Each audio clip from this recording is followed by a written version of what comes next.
हामी नाचेको देखेर म बान नाच्दै आउनु भएको छ एउटा आउनु नाचौँ तिमी कहाँ कुदिरहेछ थाहा छ तिमी नुवाकोट म काठमाडौँमा सन्चै हुनुहुन्छ कस्तो रमाइलो तपाईँको गाउँ त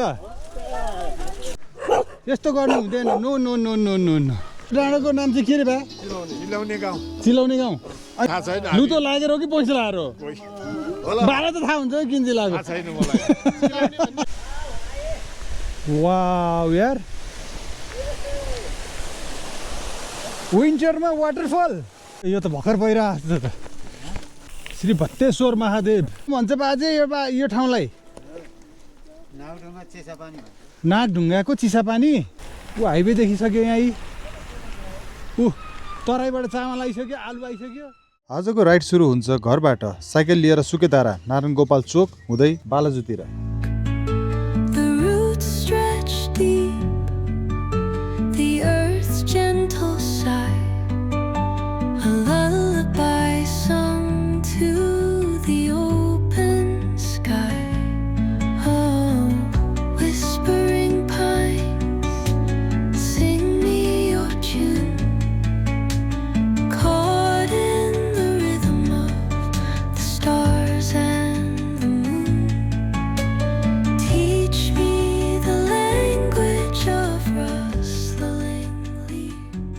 बालाजु पुगेर साथीहरूको रिसोर्टमा सबैजना भेटघाट धेरै गफगाफ र मिठो ब्रेकफास्ट पछि हाम्रो असली यात्रा सुरु भयो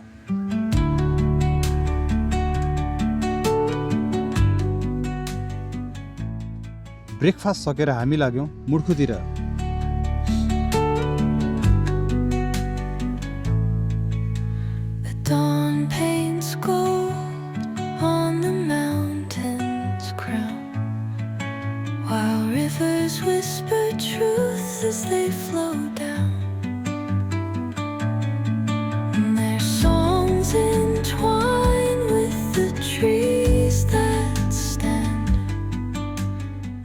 मुड्खु चेकपोस्टमा पुगेर सल्लाह भयो जङ्गलको बाटो जाने कि तल गाउँ घुमेर जाने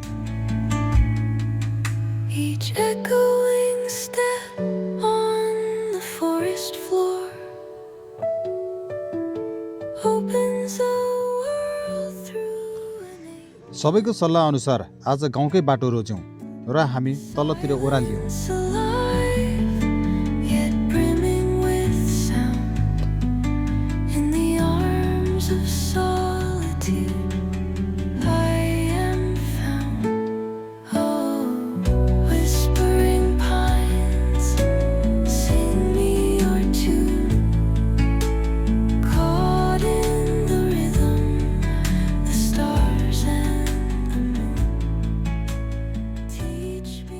अलिकति तल पुगेपछि त्रिशुली जाने ठुलो बाटो छोडेर बायाँपट्टिको सानो गोरेटो समात्यो कतै पिच कतै ढलान कतै धुलो साँच्चीकै रियल गाउँको राइड सुरु भयो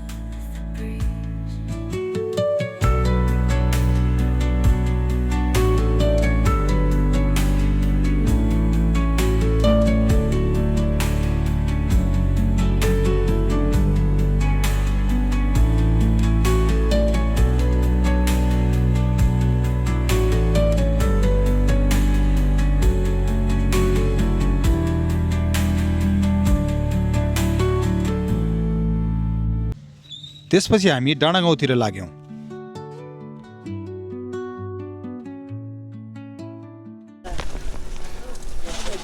सन्चै हुनुहुन्छ कस्तो रमाइलो तपाईको गाउँ त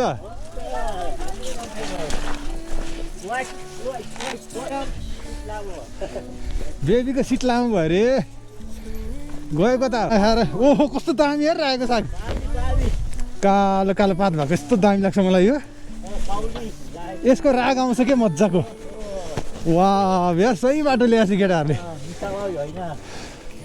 जे मैले मिस गरिरहेको थिएँ त्यो देखेँ अहिले चाहिँ यहाँ गाउँले फ्लेभर वल्ला यो हो नि त खोजेको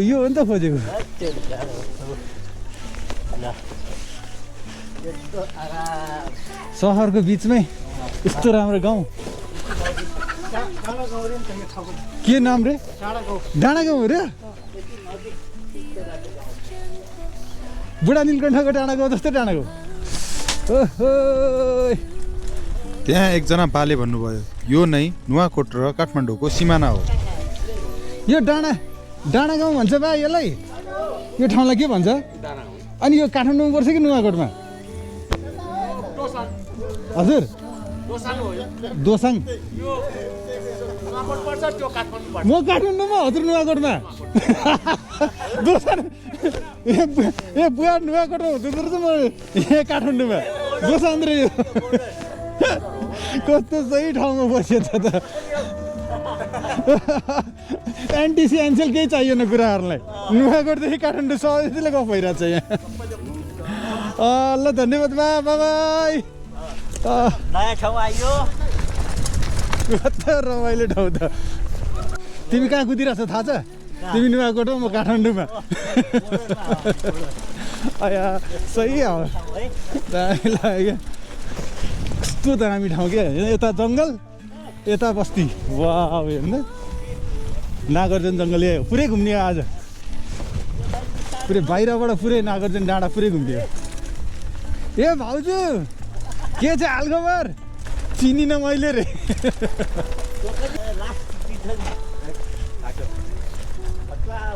त्यस्तो मजा आउँछ नि यस्तो गर्दा। यस्तो गर्दा यस्तो उडाउँछ नि धुलो। ओह्रालो त यस्तो झरिरहेछ नि होइन उक्लिनै पर्दैन जस्तो गरेर झरेको छ कि। अहिले बाउको बिहे देख्छ यो चढाउँदाखेरि। ठाडै छ नि फेरि ओह्रालो। अहिले चढाउँदाखेरि चेकपोस्टबाट हामी छिरेन। हामी यता तलबाट आयौँ। 120 रुपियाँ पर पर्सन जोगाउँदाखेरि हामीले कति जोगायौँ? 720 रुपियाँ होइन त। 6जनाले 720 रुपियाँ जोगाउनु भएको। हामी त्यहाँबाट जान्थ्यौँ होला जङ्गलको बिचबाट। हामी यता बस्तीबाट लामो पर्ने भयो। अब तर रमाइलो हुने भयो। झन् देखिन पाइने भयो।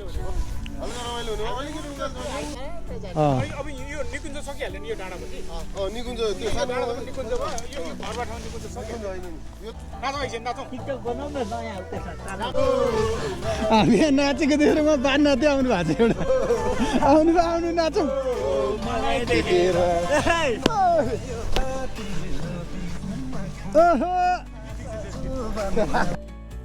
बन्चरे डाँडा जाने र काठमाडौँको डम्पिङ साइट। अब डम्पिङ साइट चाहिँ यता कता छ अरे होइन जाने बाटो। सानो टिफर देखिरहेछ नि ठुलै छ होला नि। यहाँबाट त सानो देखिरहेछ। अब त्यो टिफर गइरहेछ फोहोरफालालाई काठमाडौँको। अब चाहिँ हामी यता चढ्ने हो। बीचमा मानिसहरू भेटेर अब कता जाने भन्ने सल्लाह। छत्रे देउरालीतिर जाने कुरा चल्यो। गाउँलेसँग सोध्यौँ यो डाँडाको नाम के हो? नाम रहेछ चिलाउने डाँडा। किन चिलाउने भनियो भनेर रमाइलो गफ मजाक भयो।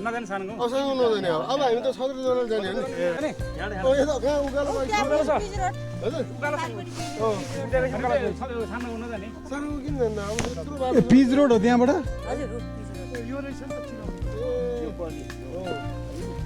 त्यो डाँडाको नाम चाहिँ चिलाउने। गाउँको नामै चिलाउने। यो डाँडाको नाम चाहिँ के रे बा? चिलाउने गाउँ। अनि यताको चाहिँ ककरे। चिलाउने ककरे। त्यो लुतो सुतो लागेर होला। लुतो लागेर होला बा। लुतो लागेर हो कि पैसा लागेर हो? बाह्र त थाहा हुन्छ कि किन चाहिँ लाग्यो। एउटा रुख चिलाउने भन्ने रुख हुन्छ होइन। त्यो चाहिँ नि एकदम जिउतिर लाग्यो नि चिलाउँछ। त्यो भएर राख्या होला पहिला। हामीलाई पनि थाहा छैन। बाल नभने बाला थाहा चाहिँ छ। त्यही त अहिले भन्नुभयो त्यही नै होला भन्दा यहाँ र त्यहाँ पछि झरना भयो। झरना माथि त्यहाँ उयो गइरहेको हो। यहाँबाट सिधा पाइला निस्किने। उतै निस्किने। ल धन्यवाद बा। त्यसपछि सुरु भयो रातो माटोको जङ्गल। माथितिर उकालो चढ्दै गर्दा कुकुरले पनि लखट्यो। सायद हाम्रो लाउड अप भएर होला। यस्तो गर्नु हुँदैन। No no no no no no. झगडा गर्नु हुँदैन। कराउनु हुँदैन।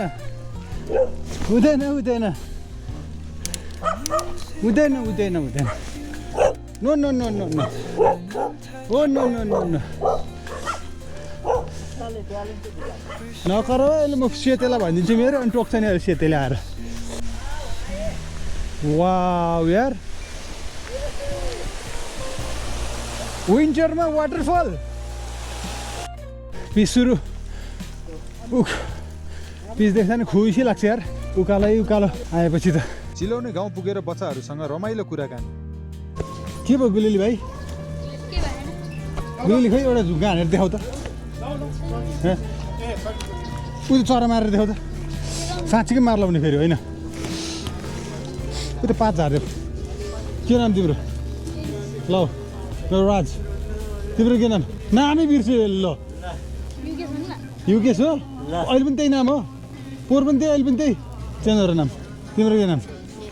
निरज। फेल भएपछि नाम चेन्ज गरिदिने है। तिम्रो के नाम हो? आयन। चक्लेट रे? दाँत कहाँ छ चक्लेट खाने दाँत? दाँत हुनु परेन चक्लेट खाने जस्तो छ। सबै दाँतै झरिसक्यो। खेल पाइँदैन? मार्छ मेरो बुढीले। मैले दाइजोमा पाएको साइकल। दाइजोमा। बिहे गर्दाखेरि ससुराबाले दिएको मलाई यो त मैले दिनै हुँदैन कसैलाई। यो त हुँदैन, मार्छन् ससुराबाले मार्छन्। फेरि सुरु भयो ओह्रालो, फुल इन्जोय। रातो माटो, रङ्गिन साइकल र हाम्रो कपडाले डाँडे सिनेमेटिक देखिन थालेको थियो।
ओह्रालो सकेपछि पुगियो धुनी बेसी भन्ज्याङ पोखरी। यहाँ आइपुग्दासम्म हामीले 25 किलोमिटर दूरी पार पनि गरिसकेका थियौँ। भन्ज्याङ पोखरी आइपुग्यो। धुली बेसी कति किलोमिटर कुदाएछ? 30 भयो होला। 25 किलोमिटर। तर ओह्रालो सकिएसँगै अब सुरु भयो असली उकालो। ओह्रालो सक्यो अब हेर्ने उकालो उकालो उकालो उकालो उकालो उकालो उकालो। अब उक्लिनुपर्छ यो सबै। अघि नै एउटा त आधी घन्टाको खतरा उकालो थियो। धुनी बेसी नगरपालिका अवलोकन गर्नुभएकोमा हार्दिक धन्यवाद। तपाईँको यात्रा सफल रहोस्। Hello Riders.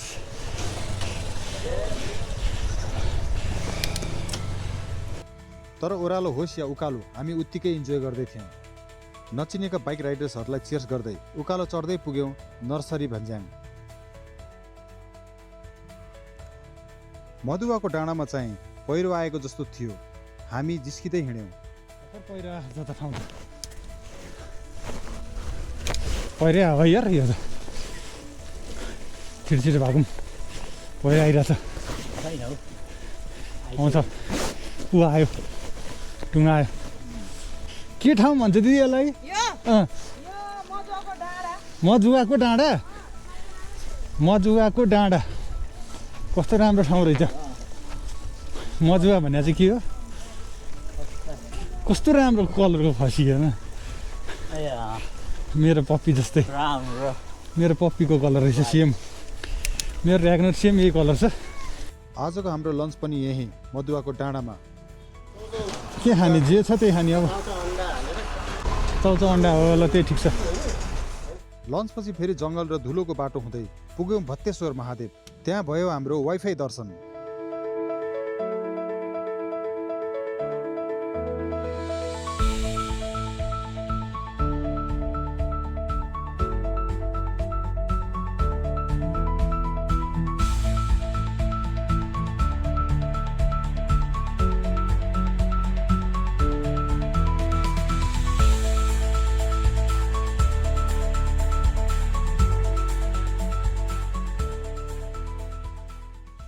के ठाउँ भन्छ बाजे यो ठाउँलाई? नागढुङ्गा चिसापानी। नागढुङ्गाको चिसापानी। धन्यवाद। नागढुङ्गा चिसापानी। मन्दिर छोड्ने बित्तिकै तल देखियो नागढुङ्गाको हाइवे हुँदै नागढुङ्गा पुगियो। हाइवे देखिसक्यो यहीँ। तराईबाट चामल आइसक्यो, आलु आइसक्यो।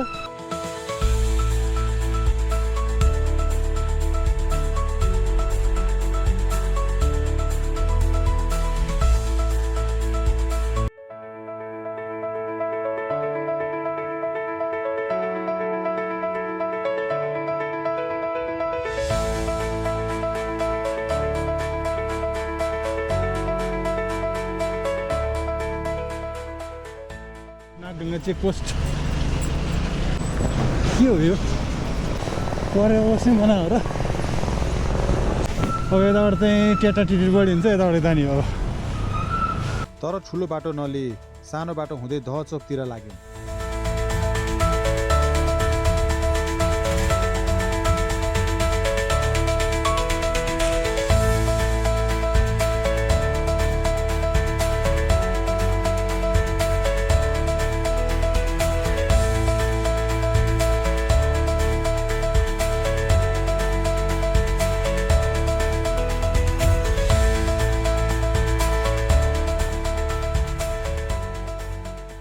परबाट सुरुङ मार्ग हेर्दै हामी नैकापतिर लाग्यौँ।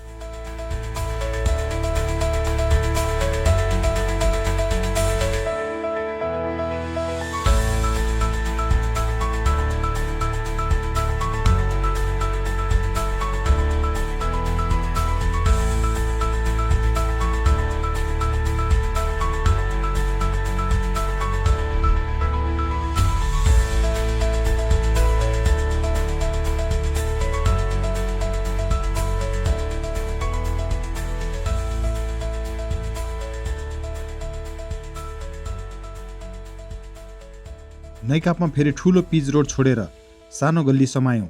गल्ली धेरै बेर टिकेन।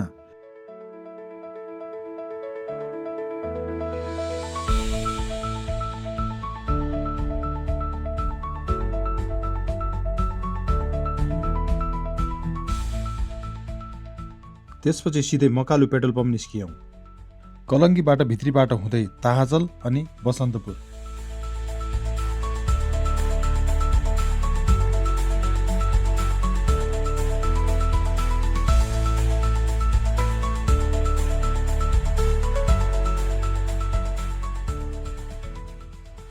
यहाँसम्ममा हाम्रो नागार्जुन सर्किट राइड समाप्त। तर दिन भने सकिएको छैन। राइड सकेर सिधै साथीको बर्थडे पार्टीमा। थकानसँगै खुसी पनि डबल। यो थियो हाम्रो आजको adventure. Nature, village, life, dust, dance र फ्रेन्डसिपले भरिएको। यदि यस्तो रियल साइक्लिङ जर्नी मनपर्छ भने लाइक, सेयर, टुर क्याचरलाई फलो गर्न नबिर्सिनुहोला। तपाईँहरूले पनि कहिले नागार्जुन सर्किट ट्राई गर्नुभएको छ? कमेन्टमा लेख्नुहोला। फेरि अर्को कथामा भेटौँला। By by.